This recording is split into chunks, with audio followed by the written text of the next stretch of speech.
নমস্কার, আমি তনয় চক্রবর্তী। আপনাদের প্রিয় সকলের প্রিয় ইউটিউব চ্যানেল মায়ের সেবকে আপনাদের একান্ত স্বাগত।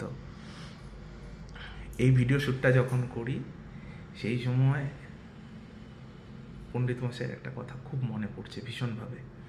উনি সবসময় একটা কথা আগেও বলতেন, আজও বলেন, বাবা, যদি না তুমি মন্ত্রকে উপলব্ধি করতে পারো তবে কোনোদিনও সে মন্ত্র তুমি যতই জপে যাও তার কোনো কাজ হবে না।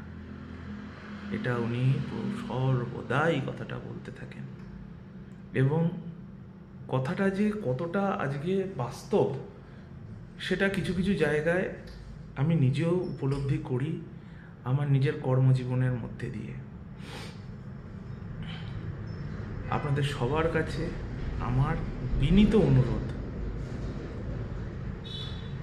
যারা মন্ত্রের ভাইবসকে সঠিকভাবে পেতে চান, উপলব্ধি করতে চান, তারা দয়া করে সঠিক বলা অভ্যাস করুন এবং আগামী প্রজন্মকে সঠিক বলানো অভ্যাস করুন এখন থেকে।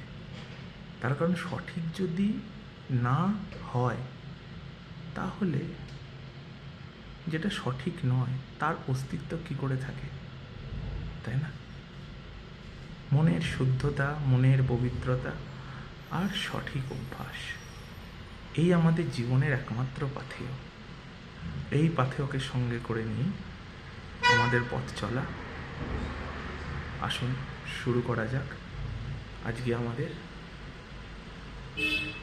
যেটা পাঠ করব আপনারাও বাড়িতে অভ্যেস করুন, এবং আশা করি এটা আপনারা যদি পাঠ করেন বা যদি এটা চালিয়ে যদি শোনেন তাহলে আপনাদের যথেষ্ট উপকার হবে।